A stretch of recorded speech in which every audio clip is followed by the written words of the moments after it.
Look at your doorstep. For a few years, it was the most important place in your life. With a few taps on a screen, the world came to you. Tacos, groceries, electronics, delivered in minutes by a silent army of gig workers. It felt like a miracle of the modern age. But as we stand here in 2026, the miracle has become a nightmare of fees, frustration, and failing business models. The convenience economy is hitting a wall, and the giants who built it, Uber Eats and DoorDash, are in a desperate fight for survival. The era of cheap delivery is officially dead, and what comes next might change the way our cities function forever. This is the story of the delivery trap. This is how the bubble of the doorstep economy finally burst. You see, the problem with delivery in 2026 isn't a lack of demand. We are hungrier and lazier than ever. The problem is the math. Today, I'm going to reveal the secret internal pressure on the big delivery giants, the truth about the ghost kitchen collapse, and why the only way these companies can stay alive is by removing the human element entirely. This isn't just about food, it's a masterclass in negative margin economics. If you think your delivery fees are high now, you haven't seen the projections for the next 12 months. To understand the crisis of 2026, we have to look at the hidden subsidy. For a decade, venture capital paid for part of your dinner. Companies lost billions of dollars just to gain market share, hoping that one day they would own the market and could raise prices. That day has arrived. In 2026, the free money era is over. Investors are demanding real profits, and the only way to get them is to squeeze the customer, the restaurant, and the driver at the same time. The result? A $30 burger that arrives cold after an hour. The value proposition has vanished, and users are deleting apps in record numbers. The convenience is no longer worth the cost. But let's talk about the labor revolt. In 2026, the gig worker model is fundamentally broken. Across Europe and North America, new laws have forced companies to treat drivers as employees with benefits and fair wages. This has destroyed the flexibility that made the model profitable. In cities like New York and London, the cost of a human delivery has tripled. Uber Eats and DoorDash are facing a mass exodus of drivers who can no longer afford the fuel and insurance to make $10 an hour. The army of the night is disappearing, leaving the apps with plenty of orders, but nobody to carry them. So what is the solution? In 2026, it's automate or die. The race is on to replace every bike and car with a sidewalk robot or a drone.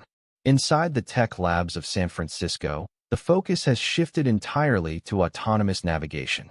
They are building machines that don't need tips, don't get tired, and don't sue for workers' rights.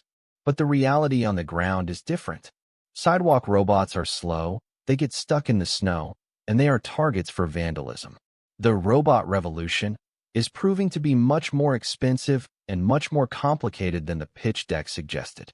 We are stuck in a limbo phase where the humans are too expensive and the robots aren't ready.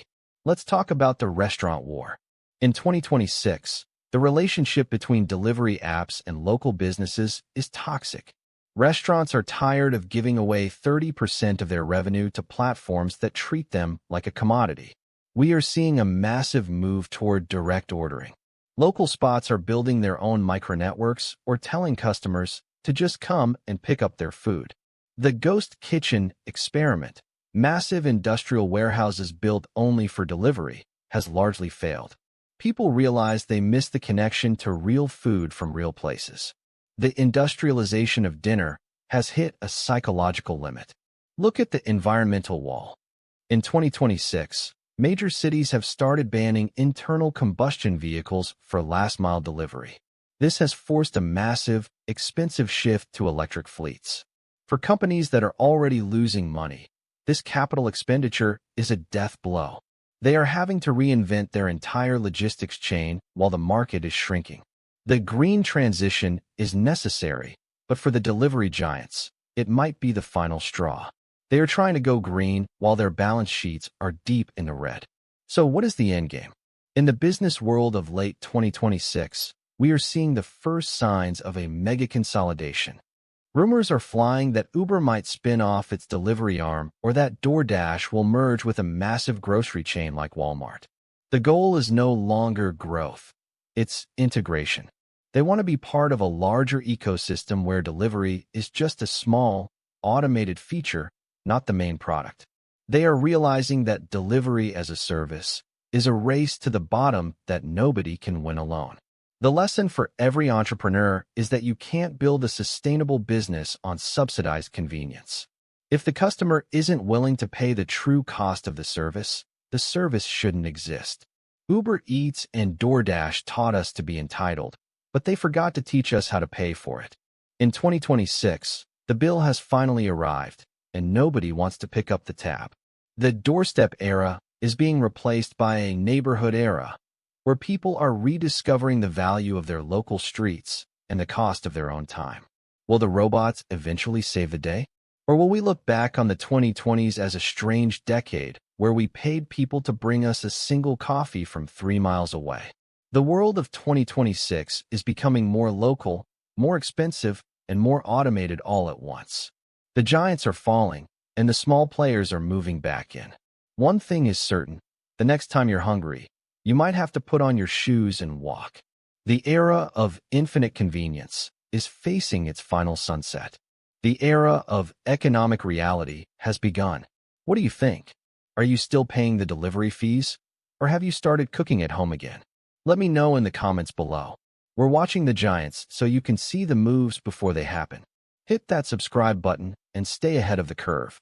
Thanks for watching, and I'll see you in the next one.